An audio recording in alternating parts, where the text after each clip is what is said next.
Welcome back to our live show. It's been a long time. We are back after, or at least at the back end of this pandemic. There has been plenty going on happening in the holistic product life cycle world. There's no doubt the past 2 years disruption have been accelerating that digital world. Now, I don't care what the ERP, CRM, or supply chain vendors and consultants might tell you. The product life cycle is where it starts and where it finishes. After all, if you don't have an innovative and good product service to sell, you have very little else. So our question will always be, what's working and how can we optimize the product life cycle? So the XDI Experience Live Show.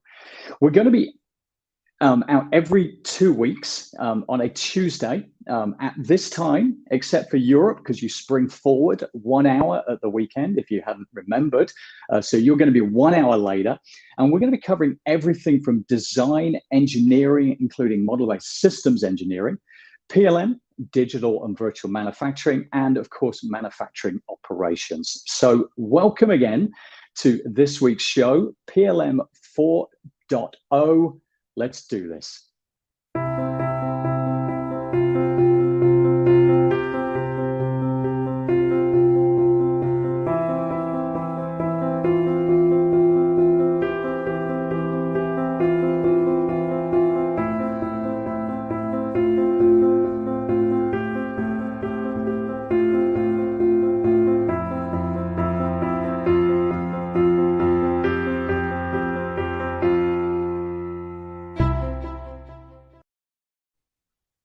Okay, today, I think we're breaking records. I think we have, for a LinkedIn live show, probably the greatest amount of experience for the product lifecycle, model-based systems engineering and manufacturing solutions. About 110 years around the table today that I counted up. Pretty heavy experience out there. We're going into what's happening across the product lifecycle in North America and Northern Europe with our very own Sufjan Elamili and Sean Chadwick in about 1 to 2 minutes time. Then we're going to springboard into PLM and MBSC with Brian Spellman and Alec Jackson at 15 past the hour. And we're going to finish off with smart manufacturing with David Shapansky and Michael Robineau at 37 minutes past the hour. Now, as we go through each and every section, we will grab your questions along the way and aim to answer each and every one. And if not, we'll jump into the chat after the show. So on that subject, whether you're watching us on LinkedIn, YouTube, Facebook, or even Twitter, you will see a section for you to throw in your comments and your questions. Please do so, and we will grab them as we go. Okay, ready, set, go.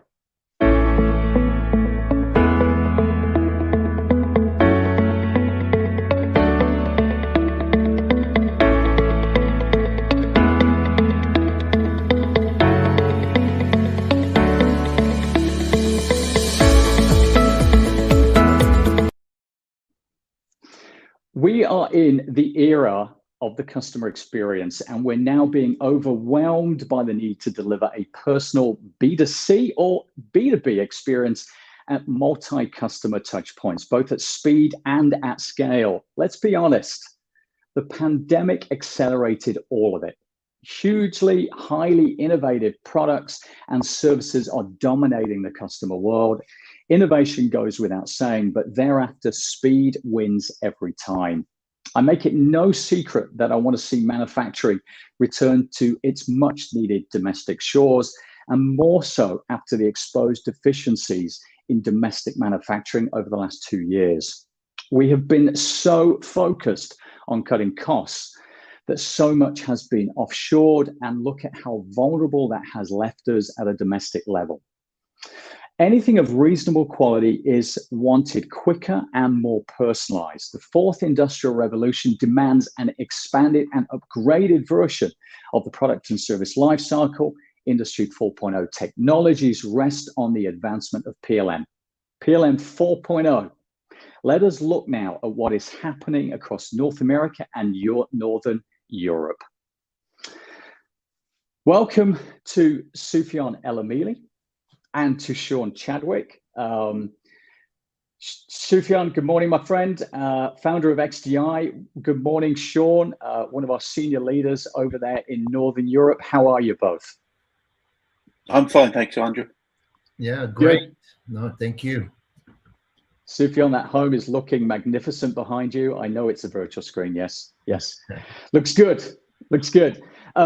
Now, you've both been around the product lifecycle for several years, and Sean, I assume you started out in diapers, as you even remember what CATIA stands for, which is what exactly? Yeah, I've been around since version 2 days, and it's computer-aided three-dimensional interactive application. This flows off the tongue.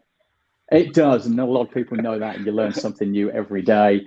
Sufjan, the last 2 years have been a roller coaster, hey? I, for one, am so excited for the next few years ahead, as the ground seems to be just shaking beneath us in product lifecycle.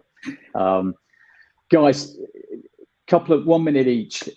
What's been happening over the last 2 years in your respective geos, and why? Yeah, I mean, I can get started, Andrew. So please. Yeah, as you know, I mean, after 2020, the pandemic, things kind of slowed down in 2020. 21, a lot of investments that companies were looking to make in 2020 started trickling in 21.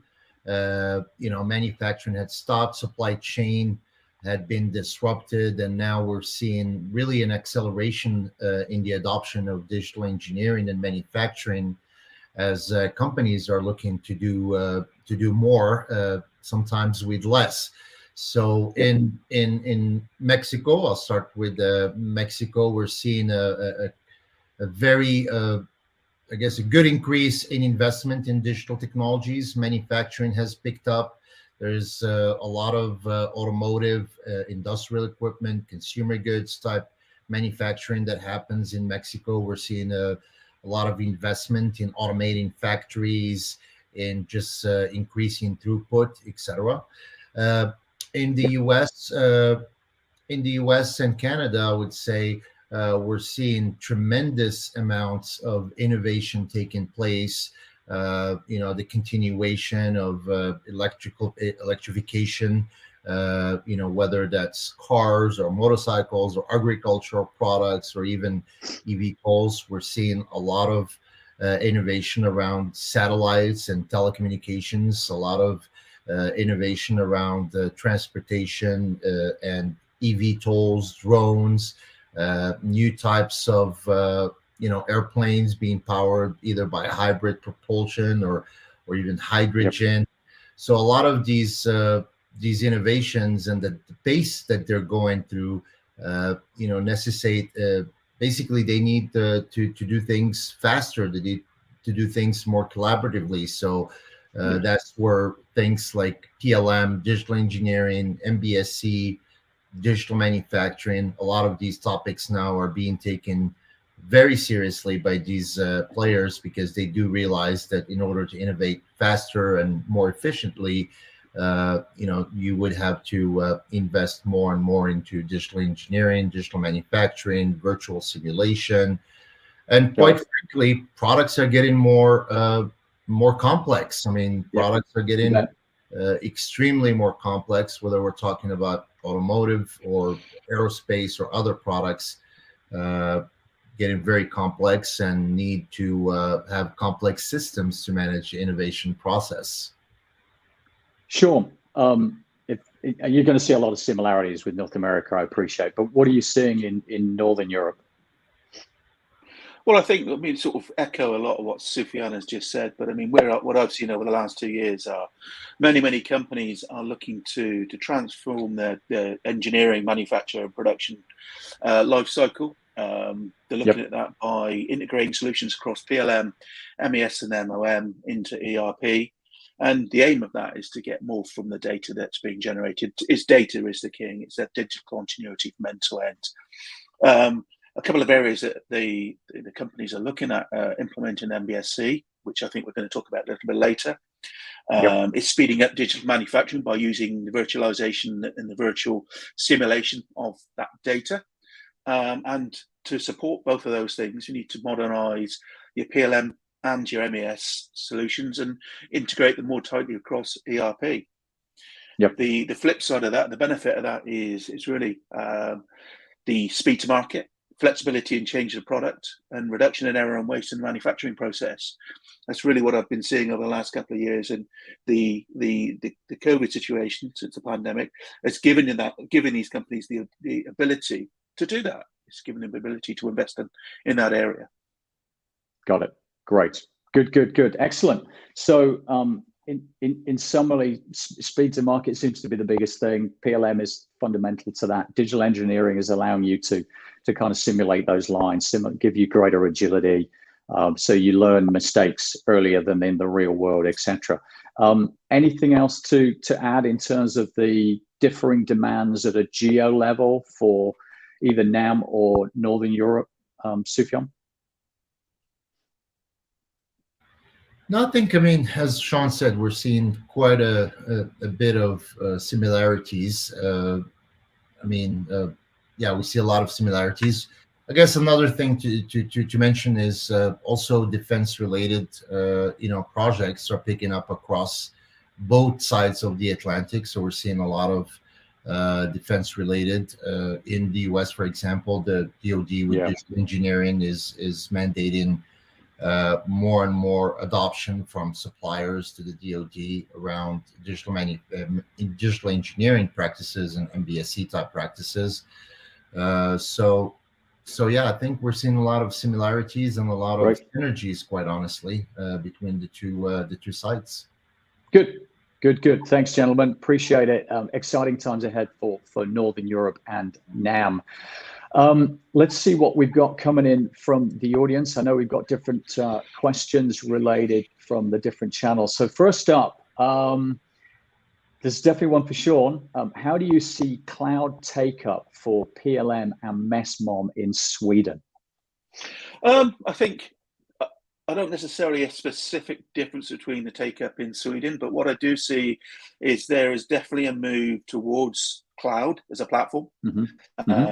If you're looking at the cloud that's sitting on top of AWS or Azure, that takes away obviously the infrastructure costs that you need to put in place. But it does give you the ability to do a level of configuration on top of how you use the solution. If you move even further to the cloud, you go to the public side, the 3DX cloud being one of those. It takes away that customization, and the configuration is a lot more limited.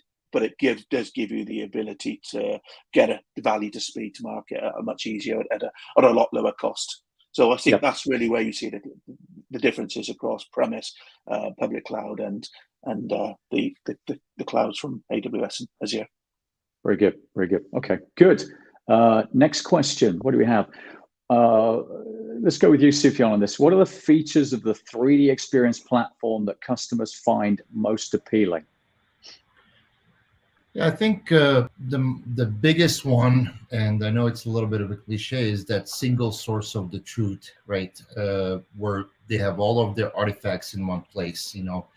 A lot of companies today, especially the bigger ones, with have a lot of systems. They have to manage through a lot of systems. So 3D Experience platform allows these customers to have basically their MCAD, ECAD software, documents, processes all in one place. And I think that's what that's the biggest feature, which is concurrent engineering, concurrent manufacturing, one single source of the truth, and having all of that under one umbrella is I think the biggest benefit that customers see from using a platform like 3D Experience. Great, good. Next question. What do we have? Every global market is unique. What's unique about the manufacturers in the markets you serve? Let's take from both of you. Sean, do you want to kick us off for Northern Europe? I think the level of innovation that we see in Northern Europe is different. They're making a lot more innovative products, But I don't think, as I said, I don't see they're specifically unique. They're just doing things in a slightly different way. Very, but it's, I don't necessarily anything specifically unique. Okay. Anything you've seen different in North America, Sufjan, from the rest of the world? I think North America is such a big, big geo that even sub markets in North America are fairly unique. Manufacturers in California maybe are not producing or the same types of products as manufacturers in Iowa, right? So you have all these true. sub regions where things salary differences, all those things, yeah. And so I mean, but I think all of them are looking to basically advance towards a more digital environment, a more collaborative environment, a more integrated environment, whether that's with, whether they're supply working with their OEMs or OEMs working with their suppliers. So, so I mean, that would be kind of, That's good. Good. We are right on time. Sean, Sufjan, thanks ever so much. We have many shows to come, lots to talk about in your individual geos. Thanks again. Here's to an exciting year ahead. See you potentially on the next show. Have a good week ahead. Thank you, Andrew. Thanks.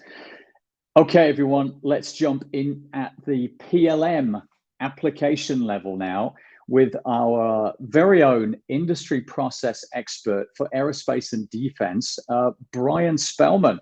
Let's see if Brian can join us. Brian, good morning. How are you? Good morning. How are you doing? Yeah, doing real good. How you doing? I think it's good. It's a good morning, good cup of coffee, so good to go. Okay, let's do it then. Brian, you're a seasoned live show podcast clubhouse talker. So watch out, everyone. Brian and I, and watch out, Brian, I guess, as well. We'll be doing things together as we go forward, more so. Excited to do that. Let's just jump right into PLM. What do you see as the top 3 most exciting things going on in the PLM application space right now and for the year ahead? Yeah, I'd say for number 1, we're seeing more and more interest in people wanting to use a comprehensive system that can link all of their PLM needs for their company together. Sufjan did a good lead into that just a second ago, but taking all of that and combining it together for just with their company, also with their supplier relationships. And with this, I would say there's kind of a trend or desire to, as much as possible, get away from customizations. And everybody has that, buzzword of let's use this out of the box. So with the out of the box idea, there's also this new term that keeps going around of being on the cloud, which is starting to take a cumulus shape with benefits of not having to manage all of your own upgrades, all of your own hot fixes, all of that kind of stuff. Of course, with that, there's say security concerns and those sort of things people bring up, which is why there is also the idea of the on-premise setups, where people can use things like government cloud, FedRAMP, and those sort of solutions to help make sure all of those are in compliance. Got it. I mean, I honestly think it's a blend. In PLM, it's kind of a blend of increasing understanding. Mm-hmm. It's no longer PDM. Demand and maturity of the PLM solution that's driving where PLM is actually going. We know the world is driven by personalization, and it is not going to stop with PLM. Yes, we're going cloud because it makes flexible, agile sense, et cetera, and each day we're going into more pre-configured industry solutions. Frankly, it happened years ago in ERP. I remember way back then we had industry solution oil, then it was industry solution oil for the upstream, the midstream, the downstream, and then it went into a service station retail solution, and on it went. I see exactly the same thing happening in PLM, quite frankly, but you won't stop people wanting to customize to their business. It is going to happen. It really is. Brian, what do you think? Well, yeah, I mean, and there's really nothing wrong with the idea of customization for when it makes sense. You don't want to do it just because you can, because it will make your life of upgrading and integrating with other systems maybe a little bit harder. But no business is the same. There are some things that are the same between them, but of course, everything has their unique setups. And there's really discussions to be had of, do we want to take this new solution and make it match the way we've always done business, or change the way we've always done business to match the solution. And that's really the conversation that happens when you're looking at out of the box versus customizations. Beautiful. Got it. Okay. Let's touch on something else that is really happening across more and more implementations right now. The X-bomb. Google it. I think you're going to find Dassault System comes up an awful lot. What is it, and why do we have it? I think I should give bonus points to anybody that can tell me what the X stands for, because I don't actually know. I've tried to figure this out. Googling did not help me for what the X stands for. But what X-bomb is this idea of a unified bill of materials. It goes, of course, hand in hand with the Dassault suite with the Engineering Central. But it's supposed to make the management of your bill of materials and all of the related documentation become a seamless flow. It helps to consolidate all of those different, engineering build of materials, manufacturing build of materials, the data processes into your enterprise solution. Should help with, as I said, that seamless solution of data sharing between all of your different operations, to help with a faster time to market, to help make sure all of the critical design changes are visible through the entire process. In theory, help because of that to eliminate the rework and a lot of the late cycle change notices and things that happen, and also to reduce the product delays because you have this visibility throughout the entire process of what's happening with your bill of materials. Got it. Okay.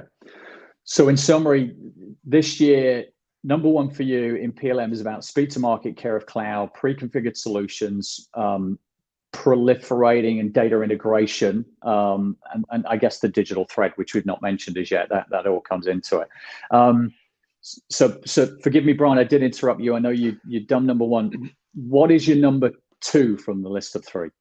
Well, yeah, number two is for me is pretty exciting, because for the first time, since the whole world shut down, we actually have the Co experience coming back in person on April the 10th through 13th. That's in New Orleans.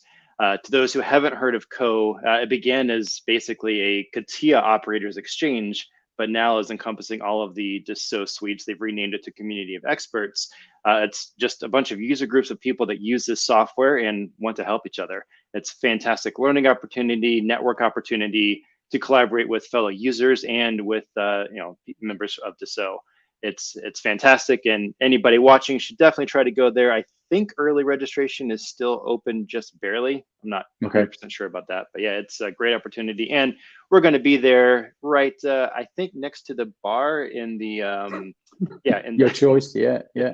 So right at booth 315, come say hi. Got it. So everyone, if you want to engage in some real best practices, please head on over to the XDI booth 315, I think you said, April 10 through 13. Yep. I got it right. Okay, good. Yeah. So if you want to talk CAD, you want to talk PLM, you want to talk MBSE, virtual manufacturing, or MOM, love to talk to you about it. We'll see you there. So what about number three on your list? Well, yeah, speaking of, I guess, gatherings of people, we also just had the MBSE Symposium in Allen, Texas, which gave a great overview of what's happening with, CATIA Magic and Cameo and all of the MBSE world. We had a lot of people in Dassault where they were giving some great overviews. They had the government industry strategy, the governance and industry strategy senior VP there, the CATIA CEO and the Geo managing director all gave some great keynotes. And then we had some really good sessions. One I liked was Models Methodology, which talked about the traceability gaps in digital environment, the reuse of elements, and creating a modular architecture. And that was presented by Alec, who just happens to be joining us today. Very good. Good. Okay. Alec, good morning. How are you, sir? Good morning. I'm doing good. All caffeinated up and ready to roll. Sounds good. My kind of guy. Welcome back, audience. We're going to come back to your PLM questions at the end of the MBSE section. We will sweep up both in one session. So please keep those questions rolling in. Brian, we will see you in a few minutes' time. Alec, you wear a number of hats. You're our principal MBSE consultant, as well as being one of the founders of Anelula Technologies, who we partner with on our MBSE, our CATIA Magic Cameo engagements. And I think you've just taken on a third hat, which is what exactly? So I'm the assistant director of training, assistant director of outreach, training, and finance for Encozy. Finance. Yeah. Great. I'd have picked you Somehow for finance any got day. tacked on there. Yeah. Good. All right, so let's cut to the chase. Everyone is talking MBSE right now. Come on, isn't MBSE just an overhyped add-on to system engineering? Oh yeah, and like if you listen to the systems engineering experts, right, it's just an expensive fad that's going to go away in a couple of years, and everything will go back to normal. Okay. Unfortunately, that's not true. The complexity of the systems is increasing exponentially, and as such, the standard document-based approach is reaching critical failure. So MBSE is really just the same kinds of processes that we were doing before, with new, more advanced tools, using a database on the back end that helps us keep up with that data. Yep, got it. Okay. How hard can it be though? I mean, isn't this can we just get a book? Can't we jump on maybe a bit of an online training course, maybe watch a few YouTube videos, self-learn, make a few mistakes and advance on through it? Isn't that reasonable? Yeah, I mean, I'm sure you could pick up a couple books on like rocket science and go and build something that's going to go to Mars, right? Unfortunately, as well, we chose this field of engineering. We know it's difficult. And the thing is, these new processes and tools take time to learn. It's not as simple as just putting a bunch of documents together, following the standard format, and all of a sudden, voila, there it is. Nowadays, you have to consider things like traceability, navigability, and production of actual artifacts, most of which takes months to learn, which requires not only formal training, but often formal mentorship to make sure you don't fail during that process. Right. Got it. Okay. Yeah, pretty complex. So MBSE, isn't it though the same as digital engineering? Yeah, that's often a common misconception, right? Just how we could say all doctors are qualified neurosurgeons, right? No, as well. Digital engineering is a bigger picture topic where it's the integration of data across the entire ecosystem of your organization. So the data across all the different tools that are being used by engineering and business.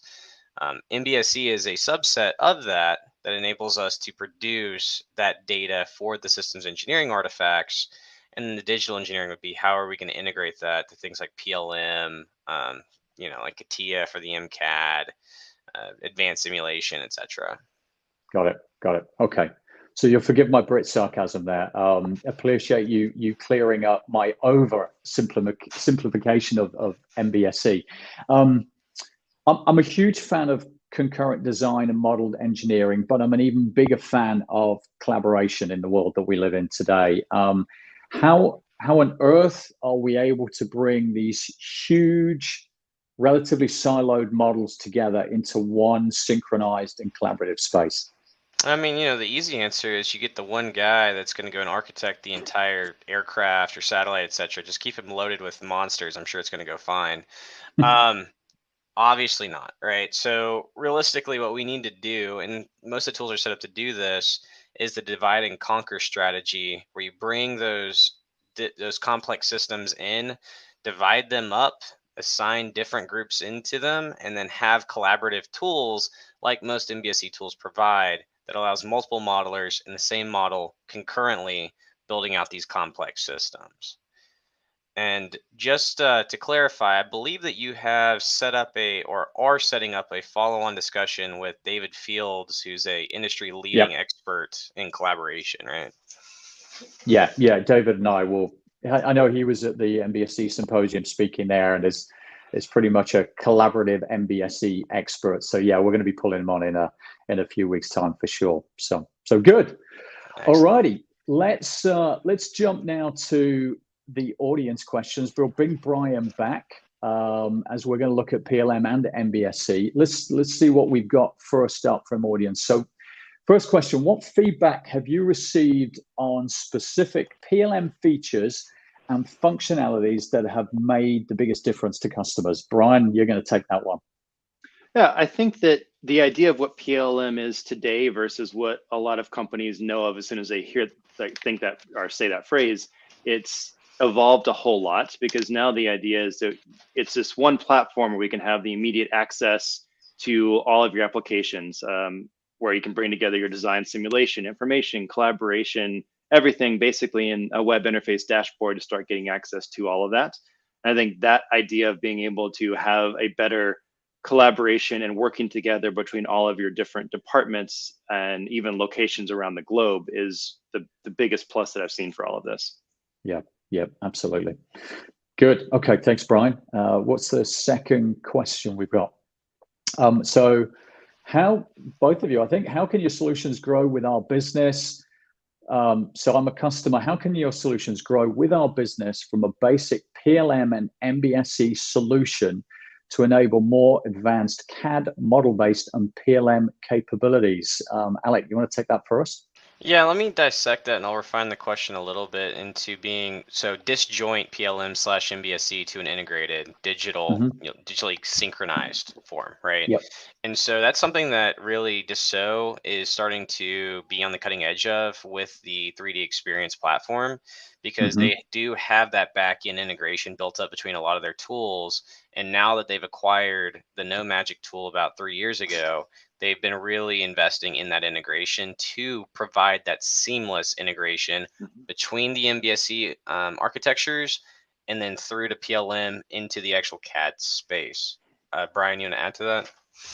Yep. Yeah, you keep hearing the, say buzzwords of concurrent engineering, concurrent manufacturing, one source of truth, digital thread, but all of these exist for a reason. And as we're seeing the evolution, as you said, of taking all of the different departments, making them all work together as one, instead of everybody being siloed in their own area, you not only get to see your piece, but how it fits into the whole big picture, which helps with the whole process and operations and improve. I mean, you can see how that would improve everything once everyone buys into that idea. Beautiful. Great. Thank you, guys. Thank you, guys. Last question. Let's take the third one. We're an automotive startup. Should we be looking at MBSE? Alec, right out the gate. Yeah, so I'm going to remove the word automotive startup and say startup in general for engineering startup. All right. So if you found value in systems engineering processes, so that way you're not building one-offs and you get to reuse the stuff that you've previously created down the line, you should be looking at MBSE, plain and simple. I don't care if you're in healthcare. Right. I don't care if you're in automotive. I don't care if you're in, city planning, whatever. If you're going to that level and you don't want to have to rebuild everything from scratch from that point forward, as well as you want to be able to verify that that system that you're building meets the regulations and the requirements before you actually build it, you should be looking at MBSE, plain and simple. Got it. Good. Brian, you good? Let me know if there's anything you want to add to that. I think Alec nailed that one. Yeah, I think he did. Good job. Good job. All righty, gentlemen, we're there. I think we're up to time now. Everyone, let's get ready for the PLM wave that places product at the center of your business, and through MBSE brings everything together for replicability and scalability. Brian, Alec, thanks for doing this. Brian, see you definitely on the next one. Alec, excited to see what we're going to get up to over the next few months and years ahead. Have a good rest of the day. All righty. All right, everyone, we are taking a brief step away now from our heavy and complex engineering manufacturing world to talk to one of our rising stars. This lady isn't messing around. She has been pounding the digital streets to find her niche. I remember we plucked her out of relative obscurity when she was in fashion and retail with Lululemon. The next up, she was one of our Hungary interns. I never forget, I think it was on her first day, she'd been asked to put together a presentation on what the 3D Experience platform was all about. And she said, oh my goodness, help.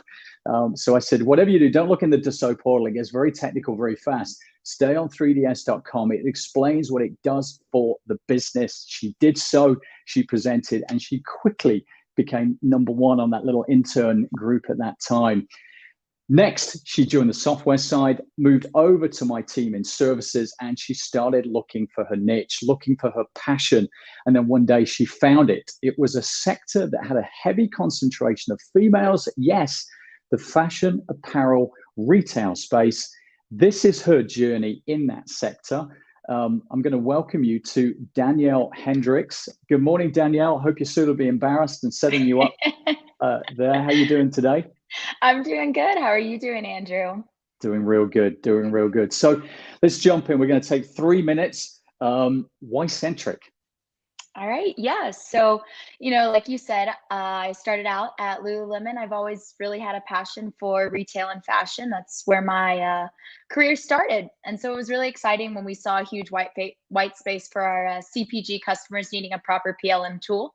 And as most people know, today's new consumers are no longer concerned with just product quality and price. They want to be a part of a collaborative and sustainable product experience. CPG companies need to improve the success rate on their product innovation and launch it into the market faster. In this post-COVID world, many companies have not survived and others have not really recovered. So investing in a technology solution like Centric PLM to safeguard product development plans, enable supplier collaboration, and assist with the newer hybrid home and office working culture is imperative. The one goal I've always had in life is to really help people, and providing organizations with the proper PLM tool to put out more innovative products into the world is the one way I can accomplish that. Got it. Got it. So looking at Centric specifically, what exactly is it?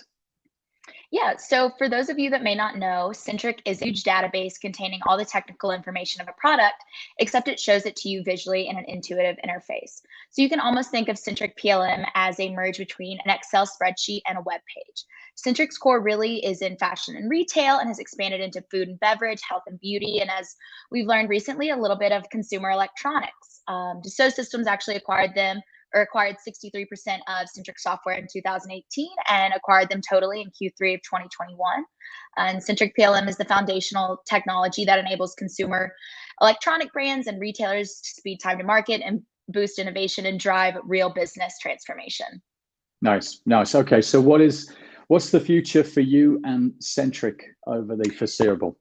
Yeah, so we here at XDI have been in the CPG industry for quite some time now, but really only in the manufacturing, Delmia digital manufacturing, Aprizo space with companies like L'Occitane and L'Oreal. We started moving into the food and beverage and packaging, but we've been looking for the best of the breed PLM solution, and we think that we've really found that with Centric. XDI wants to stand tall and say we have a proper solution that fits our CPG customers in North America and globally.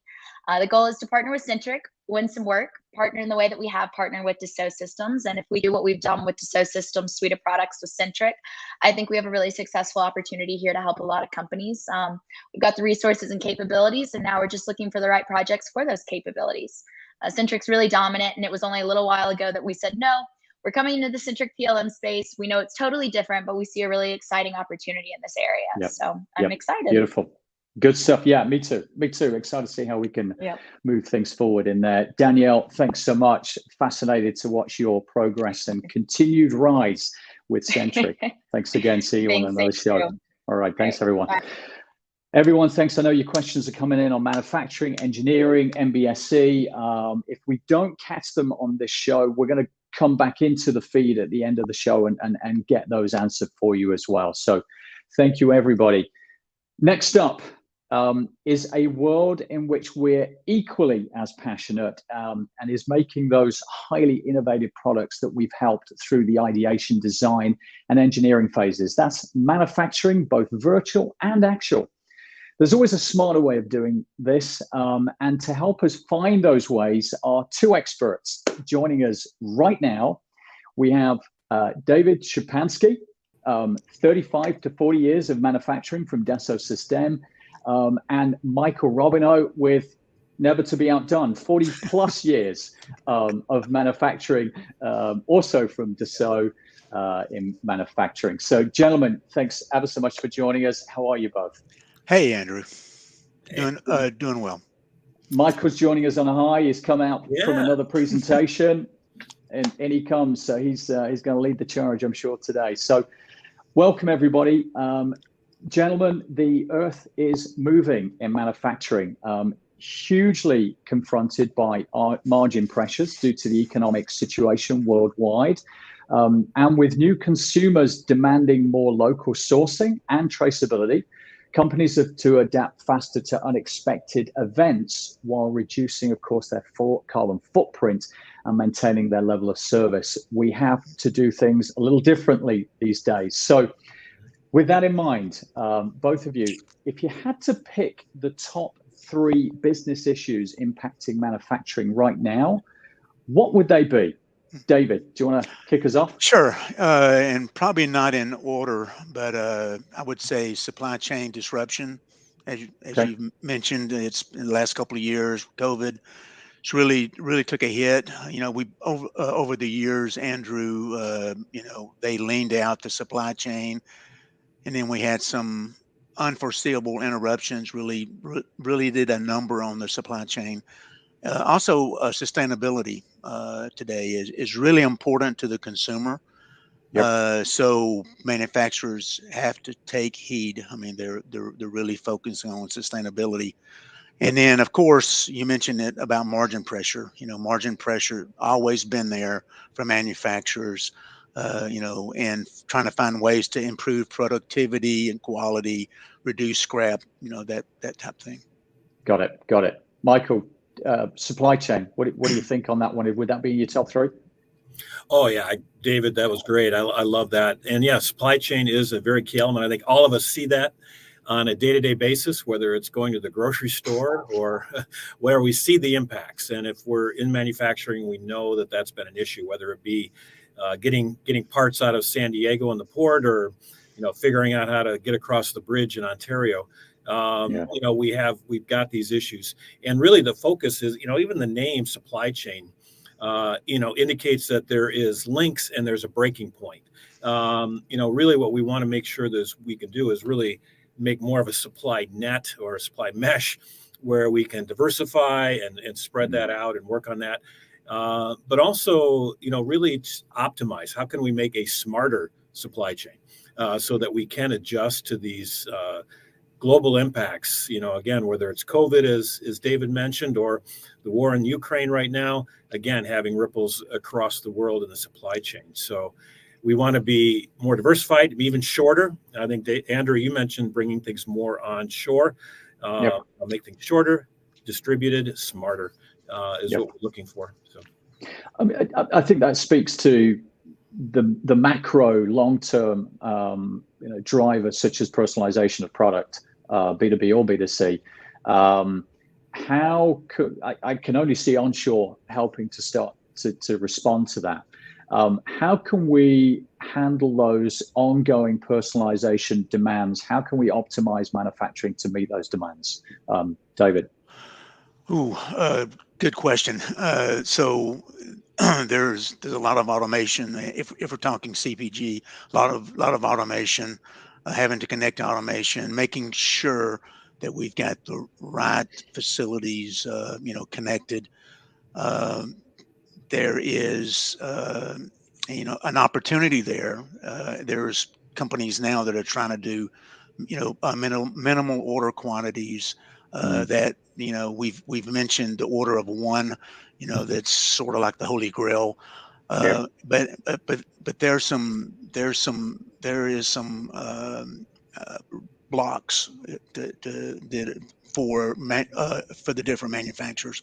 One of the things is having an integrated set of systems. That's to me that's it. Right. So from your manufacturing operations perspective, it's integration into your products, into your correct. ERPs. So you're not having to all these disparate systems. You bet. Nice. Michael, from a digital manufacturing perspective, what's your take on what we can do to help with personalization? Yeah, whether it's personalization or just the overall issue with demand variation and fluctuation, everything that's going on in the world right now is just this turmoil. Companies need to be flexible. They need to be efficient to be able to respond to these items. And I think David mentioned it. It's just this idea that we've talked about for years of digital continuity, having data being flowing through your system as opposed to being transferred or translated as it's moving through. The more efficient your system can be, the more agile it is and can adjust to fluctuations in demand, or be able to be very specific to, a single product or single order type of thing. So, yep, got it. Great. The other big issue that we've been talking about for a long time is the brain drain. The four of us, the four people who are exiting engineering and manufacturing, the old hands, people like us maybe, being replaced with one young person coming in. The brain drain, the lack of people power to take your manufacturing forward.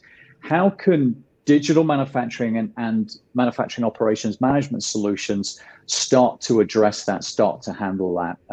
David, do you want to take it first again? Sure. That's a very good question again, Andrew. Use of the systems we've been talking about, there's people that have been in manufacturing 20, 30, 40 years. It's all the seat of the pants. They got the knowledge in their head. They leave, they retire, and then all that knowledge goes with them. With these digital systems that we have today, we're able to capture that knowledge and expose it to the young guys coming in. It also, by using those systems and that technology, it actually draws in the younger workforce, technology. So, it just leads to more and more success on that versus the brain drain that you mentioned.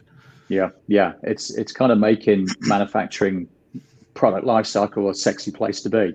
Well, I wouldn't say sexy, but at least it's we try. Yeah. in our own eyes, anyway. Yes. There we go. Got it. Michael, what do you think from a digital manufacturing perspective? How do we start to address these challenges? Yeah, and I think that's very, very critical. The whole idea of not only the brain drain, I think, but also, as we know, there is this large turnover right now in the workforce. We have people leaving, shifting to new jobs. I think both of those come into play. Plus, as we talked about this, shifting, additional automation in a facility, shifting in products. I mean, we just have to be able to train our people faster and better. We have to capture the knowledge, as David talked about, of the experienced workers, but it's also a definition of what is the best practice so that it's followed in a repeated manner. So we make sure we maintain the quality of our products. But I mean, there's a lot of things that come into play there to make sure that we can have a flexible and well-trained workforce that can build the products as we move here into the future. So. Great. Good. I think we touched earlier, I think David, you mentioned sustainability.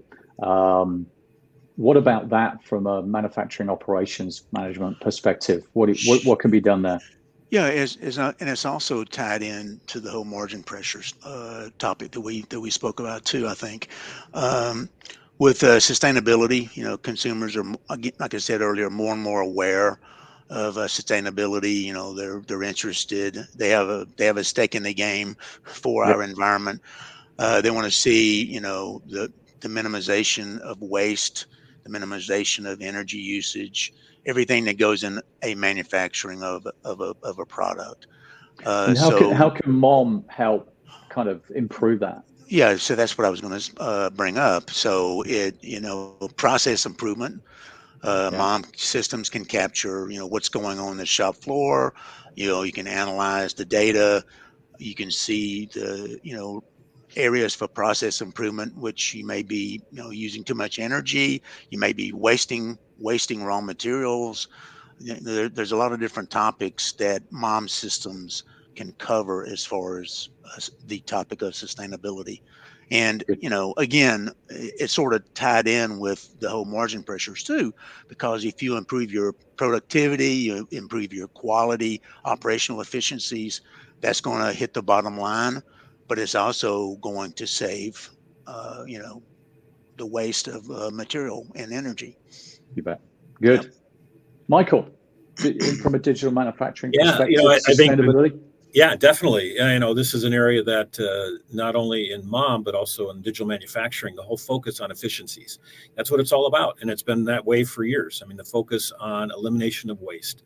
If we can make sure that we can define the right processes, we can optimize, our factory through simulation and looking at things in the virtual world, we can make the physical world better. And I think that's what we do. It's kind of a natural outcome of our efforts. What kind of, just, you're talking process, and it kind of lends me into manufacturing process planning being, a fundamental start point for a lot of this as we come in. What kind of take up are you seeing on MPP? Are people prioritizing that? Is that a big subject that manufacturing needs to be looking at better, Michael? I'm sorry, I'm not. So from a manufacturing process planning perspective, you're talking about improved processes. I'm into planning. Are you seeing customers looking to improve on that process planning side?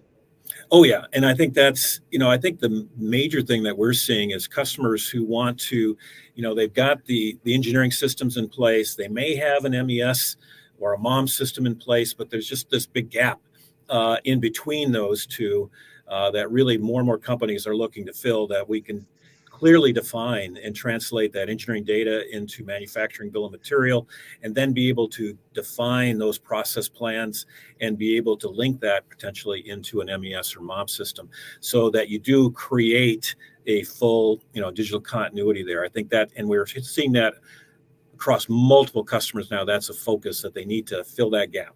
So. Got it. Very good. Good. Okay. Thank you both. Let's go to audience questions now. Let's see what we've got come in already. Okay. First up, I'll let either one of you take this. But what comes first? Well, I was going to say, my III2 platform. Yeah, I was going to say, is it the chicken or the egg? Right. Okay. So the answer is yes. You need both. You need the IoT system there to collect data out on the shop, right? But you also need your MOM systems to be able to either use that data or either give context to the data to see what product you're making, when you're making it,